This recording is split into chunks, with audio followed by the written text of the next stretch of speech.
오늘 말씀의 제목 빚진 자라는 그런 제목입니다. 여러분들 성경을 보시면은 특별히 이제 이 서신들, 바울 서신과 같은 그런 서신을 보면요, 이렇게 한두 구절이 우리에게 중요한 가르침을 주는 때가 있습니다. 어떤 이야기 이런 그런 스토리가 아니기 때문에 서신으로서, 그래서 이 구절을 통해서 하나님을 알아가는데 정말 필요하고 우리가 정말 건강한 그런 신앙적인 관념을 갖게 도움이 되는 그런 구절들이 좀 많이 있습니다. 그래서 때로는 이 짧은 구절이지만 우리가 좀 집중적으로 좀 생각해 보며 나눌 필요가 있는 거죠. 그래서 오늘 저희가 로마서 1장에 있는 단 몇 구절을 가지고 지금 말씀을 나누고자 하는데, 하지만 한 가지 우리가 여기서 놓쳐서는 안 되는 것이 있습니다. 뭐냐면 한두 구절이지만 내용을 무시하고 내용에서 벗어나서는 안 되는 거죠. 그래서 이제 이를 염두에 두시고 오늘 본문 말씀을 보고자 하는데요. 오늘 본문 말씀을 보시면 사실 좀 특별히 제 시선을 좀 집중시키는 그런 말들이 있습니다. 이게 정말 무슨 뜻으로 주셨는지 좀 질문도 갖게 하고, 또 이 말씀을, 이 의문을 갖게 하면서도 이 말씀을 생각해 보면은 너무나 한편으로는 귀한 가르침을 주는 그런 말씀들이 있어요. 그러니까 첫 번째 거로 보면은 14절에 내가 빚진 자라 이런 얘기를 합니다. 또 16절에 보면 내가 복음을 부끄러워하지 아니하노니 이런 얘기를 하세요. 또 17절에는 복음에는 하나님의 의가 나타나서, 어떻게 우리 성도님들은 이런 말들을 들을 때 그냥 들으면 다 이해가 될 것 같다 이렇게 생각하십니까? 아니면 궁금하지는 않으십니까? 왜 이런 말을 했는지, 무슨 의미로 기록이 되어 있는지. 그러니까 예를 들어서 16절에 바울이 복음을 부끄러워하지 않는다 이런 얘기를 합니다. 그러니까 그럼 복음을 부끄러워할 수도 있나? 이런 이제 질문이 시작될 수가 있는 거죠. 그러면서 그럴 수도 있겠네. 복음을 부끄러워하는 사람들도 있을 수 있겠구나, 그런 생각이 듭니다. 저도 한때는 복음을 부끄러워한 적이 있거든요. 그래서 그럼 왜 복음을 부끄러워할까? 그러니까 이제 여러 방향으로 우리가 질문을 할 수가 있습니다. 그러다 보면은 과연 우리에게 어떠한 가르침을 주고 있는지 바로 알 필요가 있는 거죠. 근데 사실 오늘 저희가 이제 좀 나름대로 나름대로 집중하고 싶은 말씀은 14절에 있는 말씀입니다. 14절에 뭐라고 얘기하냐면요, 우리 보시면은 헬라인이나 야만인이나 지혜 있는 자나 어리석은 자에게 다 내가 빚진 자라 이런 얘기를 하세요. 바울이 모든 이들에게 빚진 자라 이렇게 얘기합니다. 아니, 바울이 사실 이게 돈을 빌린 것도 아닐 텐데 혹시 빌렸나? 아니면은 여기저기 다니면서 도움을 받은 것도 아닐 텐데 바울이요, 왜 갑자기 빚진 자라고 하였는지, 그것도 모든 사람에게 그런 얘기를 합니다. 바울이 속한 자기 민족 사람들은 제외하고 오히려 헬라인이나 또 야만인 하면요, 그러니까 그 당시 천대받던 이들이죠. 미개인으로 여긴 이들입니다. 그런 이들을 향해서 빚진 자라. 그리고 지혜 있다고 자칭 자부심을 갖는 이들, 아니면 어리석은 이들이라고 여겨지는 이들에게 빚진 자라 이렇게 얘기를 하였다는 거예요. 그러니까 왜 이렇게 생뚱맞게 이런 말을 하는지 잘 와닿지가 않는 거죠. 여러분들 왜 이런 말을 하셨다고 생각하십니까? 사실 우리가 생각하기에는, 여러분이 아마 생각하기도 아마 그러실 거예요. 우리가 생각하기에는 만일 내가 빚을 졌다고 하면은 정말 도움이나 돈을 받고 그래서 갚을 것이 많은 그런 사람을 향해서 내가 빚을 진 자입니다 라고 하는 것이 맞다 이렇게 생각할 거예요. 그러니까 내가 빚을 졌다 하면은 뭔가 돈을 얻었다든지, 아니면은 내가 돈을 빌렸다든지 도움을 받았다든지, 이러면 이제 우리가 그런 사람에게 빚진 자라 이렇게 생각하는 거죠. 그러니까 우리가 그런 생각 속에서, 그럼 우리가 만약에 빚진 자라 얘기했을 때는 우리 가운데 누구겠습니까? 내가 누구에게 빚을 진 것 같습니까? 여러분 누구에게 빚을 진 게 있다면 누구에게 가장 빚을 진 것 같습니까? 부모님께? 배우자에게? 아니면 대출업자에게? 은행에게? 제가 왜 이런 얘기를 하냐면요, 사실 많은 기독교인들이 이런 말을 자주 하죠. 내가 하나님께 빚진 자라고. 그렇지 않습니까? 우리 임마누엘 성도님은 어떻습니까? 하나님께 빚진 자들입니까? 사실 로마서 1장 5절 말씀을 보시면요, 바울은 이런 얘기합니다. 그로 말미암아, 그러니까 이제 예수 그리스도로 말미암아 우리가 은혜와 사도의 직분을 받아. 그러니까 그리스도로 말미암아 하나님께 은혜와 사도의 직분을 받았다, 이렇게 얘기를 합니다. 만약에 그렇다면은 하나님께 은혜를 받고 또한 사도의 직분까지 받은 거예요. 그러니까 누구에게 빚진 자라고 해야 합니까? 하나님께 빚진 자예요. 하나님께 빚진 자라고 했어야 하는 것이 맞죠. 그런데 바울은요, 하나님께가 아니라 모든 사람에게 빚을 졌다는 겁니다. 그래서 우리가 이를 통해서 좀 중요한 가르침을 좀 나눴으면 합니다. 사실 우리가 나름대로 전통적으로 갖고 있는 생각을 우리가 조금 다시 한번 생각해 보는 그런 시간이 됐으면 합니다. 사실 우리는 하나님께 정말 놀라운 은혜를 받았어요. 다들 받으셨죠. 하나님께 놀라운 은혜를 받으셨죠. 하나님의 사랑, 하나님의 은혜를 받았습니다. 그렇다면 이렇게 놀라운 은혜를 받았으니까 어떻게 하나님께 빚진 자가 되어야 합니까? 하나님께 빚진 자가 되어야 되는 겁니까? 우리 성도님들 어떻게 하십니까? 우리가 은혜라는 말의 의미를 잘못 알고 있을 때가 많아요. 은혜라는 것은요, 빛으로 준 것이 아니며 또한 갚아야 되는 것도 아닙니다. 어떻게 하나님께 은혜를 받았으니까 이제 하나님께 갚아드려야 한다, 그렇게 생각들을 하십니까? 많은 경우 우리는 그렇게 생각을 합니다. 이게 사실 이게 잘못된 가르침에서 완전히 벗어나지 못하고 제대로 이해를 하지 못하는 그런 상황에서 우리가 많이 이런 그런 전통적인 생각을 갖기 시작했어요. 은혜라는 것은요, 빛으로 준 것이 아니기에 갚아야 되는 것도 아닙니다. 만일 갚아야 되는 것이라면 그것은 은혜가 아닌 거죠. 그건 은혜가 아니에요.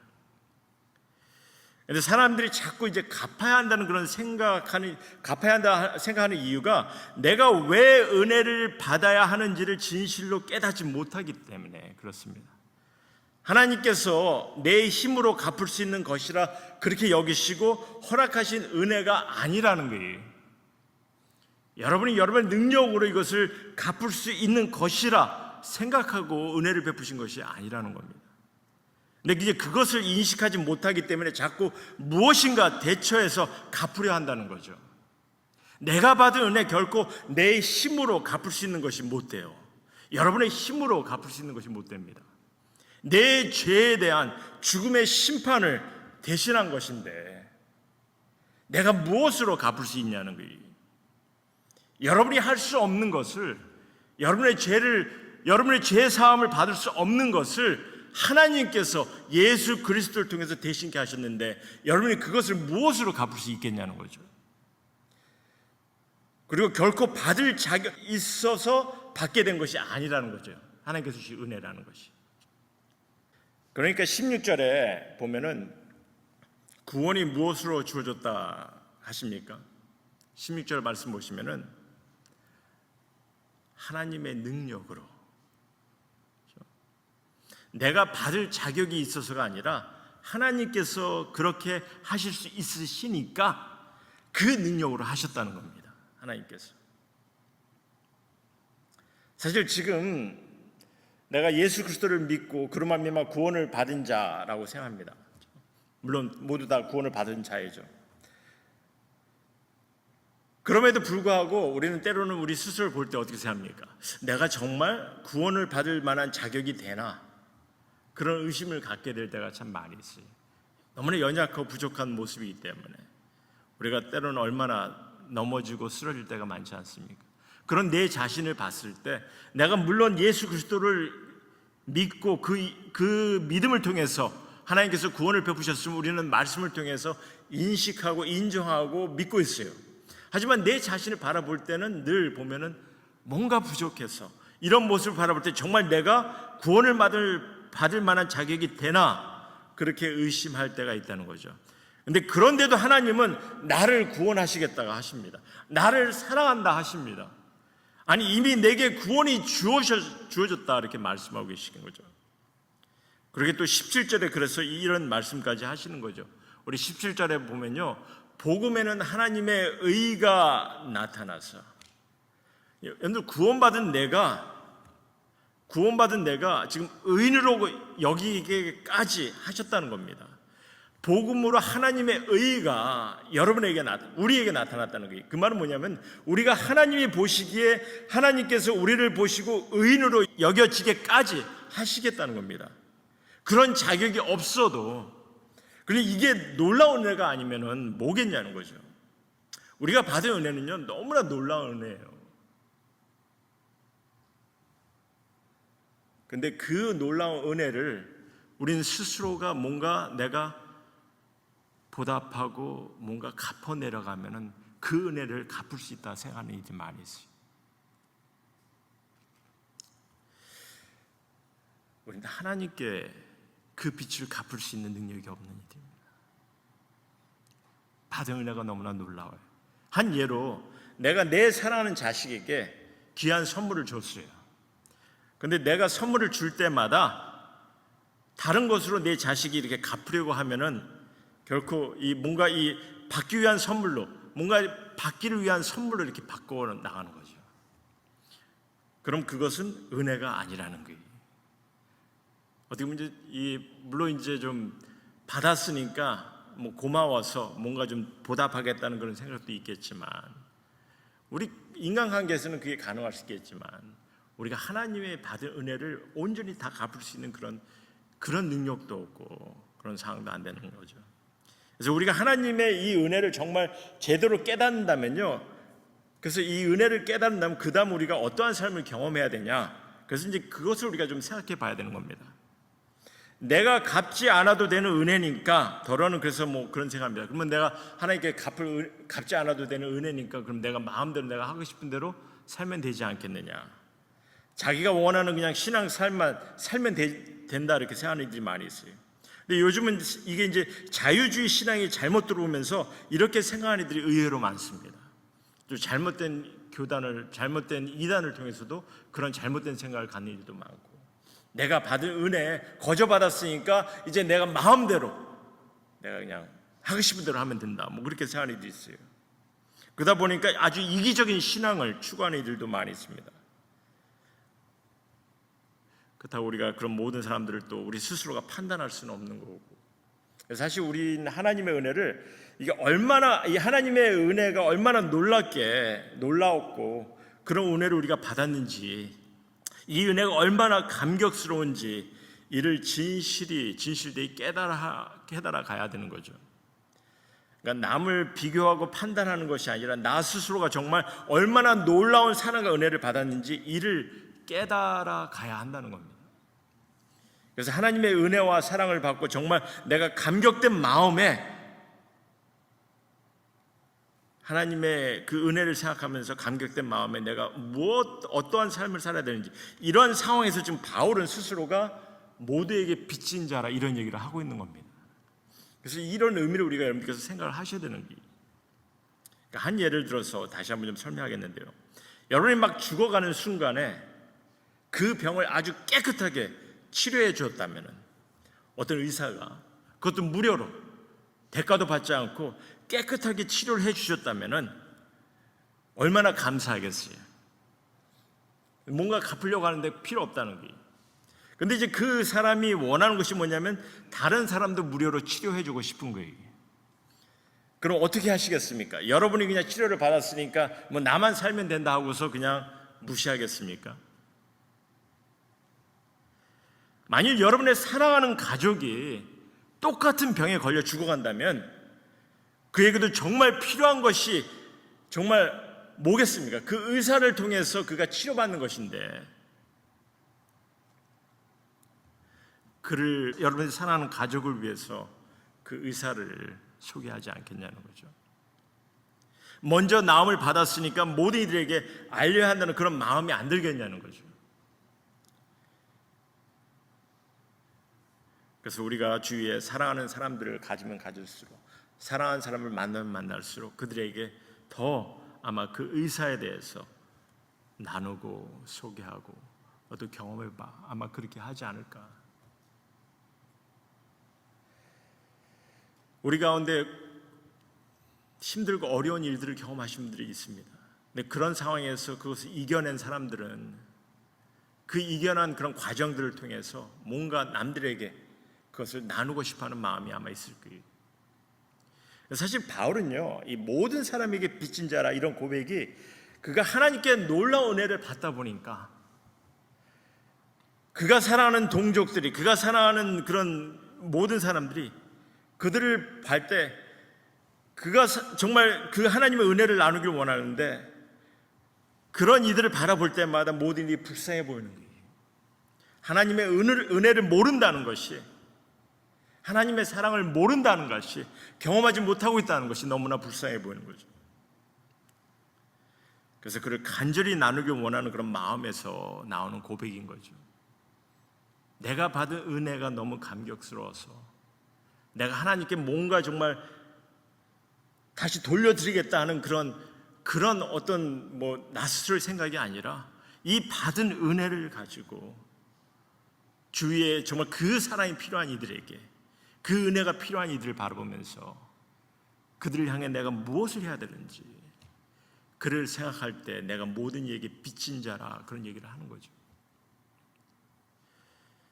사랑하는 성도 여러분, 은혜란 받을 자격이 없는 이에게 주신 겁니다. 내가 내 스스로가 내가 잘 믿으면 되지, 그렇게 그러면서 내 아님만 생각하는 거죠. 사실 어떻게 보면 내가 자격이 있었기 때문에 주어졌다는 그런 어리석은 생각이 될 수 있는 거고, 그리고 더 나아가서 다른 이들의 자격을 무시하는 것도 될 수가 있어요. 나만 생각하는 것이 아닙니다. 그러나 자격 없는 내가 하나님의 은혜를 받았고, 또한 자격이 없는 모든 이에게 놀랍게 하나님의 은혜를 허락하셨다는 겁니다. 내가 먼저 정말 알게 된 그 놀라운 축복, 이 축복에 감격된 마음으로 일단은 우리가 주님 앞에 예배 드리는 거고, 주님 앞에 경배 드리는 거고, 그리고 또한 이를 주님께서 바라세요. 우리 마음이 주님께 들려주길 바라시면서 또한 거기서 멈추는 것이 아니라 이 받은 사랑, 이 받은 은혜를 주님은 우리 주위의 사랑하는 이들에게 나누기 원하시는 거죠. 그 마음을 알기 때문에 바울은 내가 모든 이들에게 빚진 자라, 그런 고백을 하는 거죠. 제가 오래전에 매거진을 통해서 좀 비극적인 사건의 기사를 본 적이 있습니다. 근데 이제 그 매거진에서 그 사건을 설명할 때 4개의 픽처를 보여줬어요. 근데 그 픽처가 아직까지 기억이 나요. 그래서 제가 그 픽처를 보면서 설명하겠는데, 그래서 혹시나도 오늘 좀 나누고 싶어서 그 픽처를 인터넷에서 좀 찾아봤습니다. 혹시 근데 없더라고요. 그래서 요즘 잘 나가는 AI한테 물어봤습니다. 이 스토리를 내가 딱 누고서 이 픽처를 찾을 수 있겠냐고. 못 찾더라고요. 그런 스토리는 있는 거는 확인이 됐는데 너무 오래전 스토리라서 그 픽처는 제가 좀 한 40대 본 픽처거든요. 근데 그 픽처는 존재하지 않는다, 그런 얘기를 하더라고요. 어쨌든 제가 좀 설명을 드릴게요. 어떤 픽처냐면은 처음 사진은 뭐냐면 캔사스 그 서부 지방에 엄청난 그 밀밭을 찍어 놓은 사진입니다. 아마 여러분들 그 지역을 중부 지역을 지나가다 보면은 그 밀밭이 엄청 높습니다. 옥수수밭. 너무나 넓고 정말 끝이 없는 그런 밭이죠. 근데 그 밭을 이제 찍어 놓은 사진이에요. 근데 두 번째 사진은 뭐냐면 그 밀밭 한가운데 있는 농가에서 슬픔에 빠져 있는 어머니의 모습을 보여주면서, 그래서 이제 설명을 하기를 뭐라고 설명하냐면 4살 난 아들이 어머님이 안 보이는 동안에 집으로부터 나가서 집을 잃고 헤매고 있다는 거죠. 그래서 그냥 아버지와 엄마가 하루 종일 찾아보았지만 아이가 너무 작다 보니까 어디로 있는지 도저히 보이질 않는 거예요. 그래서 정말 그 가운데 정말 이 엄마가 슬픔에 빠져 있는 그 모습을 찍었습니다. 기자가 아무래도 잘 찍고 그것을 통해서 잘 알린 것 같아요. 근데 세 번째 사진은 뭐였냐면은 그 소식을 들은 많은 이웃들이, 그 주위에 많은 이웃 친구들이 함께 모여서 그 다음날 아침에 손에 손을 잡고서 인간 사슬이 된 거죠. 그리고 밭을 훑어가는 것을 사진을 찍었습니다. 네 번째 사진은 뭐냐면 마지막 사진인데 뒤늦게 죽은 채로 발견된 아들을 손에 안고 비통해하는 아버지의 모습이 찍혀 있었어요. 그리고 거기에 이제 캡션이 적혀 있는데 뭐라고 적어놨냐면 Oh God, if only we had joined hands sooner. 오 하나님, 우리가 손을 조금만 더 일찍 잡았더라면. 그렇게 캡션이 있었습니다. 제가 그 사진을 보고서 그 아리크를 보고서 참 굉장히 감동보다 좀 애통한 마음이었지만 좀 저에게 좀 귀한 메시지를 줬습니다. 이 세상은 사실 어떻게 보면 혼란과 어떤 장애로 인해서 올바른 길을 보지 못하는 잃어버린 영혼들이 너무 많아요. 너무 많습니다. 저들은요 결코 우리 기독교인이 손에 손을 잡고 세상의 빛과 소금이 되어서 그들을 찾고 인도하지 않는 한 아버지의 집을 향하지 못하는 이들이 정말 많다는 거죠. 그러니 사실 마지막 때 이를 온전히 감당해 나가는 그런 주님의 교회가 되기를 주님 바라십니다. 물론 우리가 혼자 할 수 있는 일도 있겠지만 함께 할 수 있도록 주님의 교회를 허락하셨어요. 그래서 함께 정말 협력하고 함께 섬기면서 일을 감당해 나갈 때 그 일을 통해서 이 주님의 교회가 세상의 빛과 소금의 역할을 감당할 수 있음을 얘기하는 거죠. 여러분들, 예수님께서 빛과 소금의 비유를 얘기했을 때 다들 아실 거예요. 세상의 빛과 소금이 되라는 거죠. 교회 안에서 뭐 서로 빛과 소금이 되는 것이 아니라 세상의 빛과 소금이 되라는 거죠. 또 그러니 우리가 세상의 빛과 소금이 될 수 있는 것은 교회가 하나가 돼서 할 일인 거죠. 함께 해야 되는 겁니다. 나의 신앙만 유지하고 나의 안위만, 영혼의 변화는 없더라도 그냥 나만 배부르겠다는 그런 어리석은 모습의 교회는 주님이 원치 않습니다. 한 영혼이라도 구원하기 위해서 협력하고 수고와 노력을 다하는 그런 지혜로운 교회가 되기를 원하시는 거죠. 제가 저희 교회 성도님들을 보게 되면은 나 빚진 자예요 하고 그렇게 늘 열심히 서로 섬기시는 것을 보게 됩니다. 우리가 항상 모여서 교제를 나누고 예배를 볼 때마다 모두가 뭐 누가 보든 말든 상관하지 않고 서로가 서로를 섬기며 내가 빚진 자요 하면서 일을 하는 것 볼 때 너무나 감사하고 감격스럽습니다. 근데 이걸 어떻게 깨닫지 못하는 이들도 때로는 있어요. 어떤 사람인지는 제가 얘기를 안 하랍니다. 왜냐면 우리가 이제 그러다 보면 이제 판단의 눈으로 보니까 그게 중요한 것이 아니라 정말 내가 주님의 받은 사랑과 은혜에 감격해서 내가 해야 될 일이 무엇인지를 바로 볼 수 있는 그런 지혜가 필요한 거죠. 그래서 이를 위해서 좀 나름대로 좀 건강한 그런 관념, 잃어버린 영혼을 위해서 좀 나름대로 컴패셔널 하트를 좀 가지시고 함께 일꾼이 되어서 함께 협력해 나갈 때 우리 가운데 귀한 섬김과 사랑이 넘치는 뿐만 아니라 또한 주위를 바라볼 수 있는 그런 안목이 생기는 거죠. 우리 주위에 정말 주님의 사랑을 모르고 주님의 은혜를 깨닫지 못하는 그런 이들 향해서 주님께서는 그들을 향해 빚진 자의 모습으로 다가가기를 원하십니다. 우리가 해야 될 일들을 기억하시고 이를 함께 나갈 때 주님께서는 기뻐하시는 여러분들의 삶과 우리 주님의 교회가 되리라 믿사오니 이를 함께 이뤄가는 우리 임마누엘 교회 성도 모두가 되기를 다시 한번 주님의 이름으로 소원합니다. 주님 감사합니다. 우리가 주의 말씀을 함께 나눴습니다. 받은 은혜가 너무나 놀랍고 받은 사랑이 너무나 감격스러워서 우리가 이곳에 나와서 주님 앞에 예배드리고 주님과 함께 기쁨을 나누기 위해 이 시간을 갖습니다. 하지만 이런 순간을 통해서 주님께 영광 돌리는 것 귀하지만 또한 이것으로 끝내지 않는 저희들 모습 되게 인도하시고 붙잡아 주시옵소서.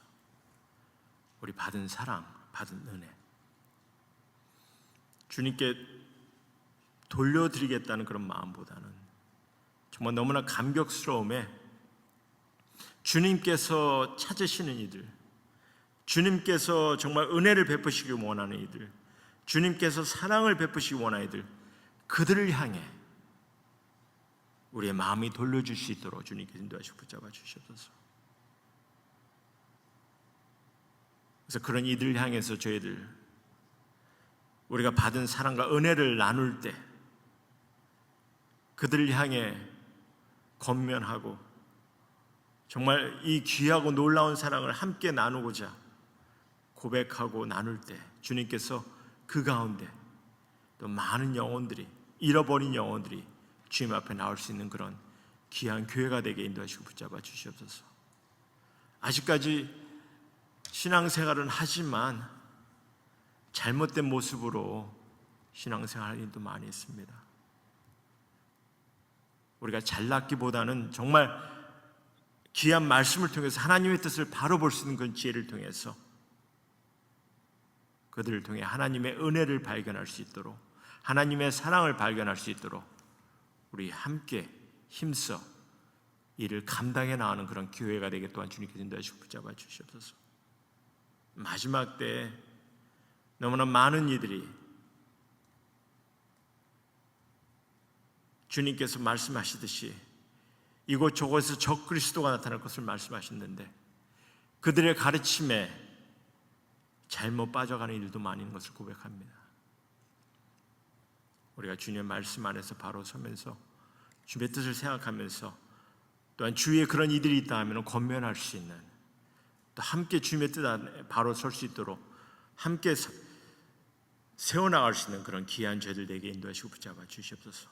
무엇보다 나 스스로가 하나님의 은혜를 온전히 깨달아서 그 가운데 내 주위에 사랑하는 이들과 내 주위에 주님께서 허락하신 이들을 통해 그 은혜와 사랑을 나누기에 부족함이 없도록 늘 지켜주시고 인도하여 주시옵소서. 그래서 받은 은혜의 감격된 모습이 우리 삶 속에 온전히 드러나기에 부족함이 없도록 지켜주시며 믿사오며 다시 한번 이 교회 임마누엘 교회 성도님 기억하시고 인도할 줄 믿사옵고 우리를 사랑하신 예수 그리스도의 이름 받들어 간절히 기도드렸사옵나이다.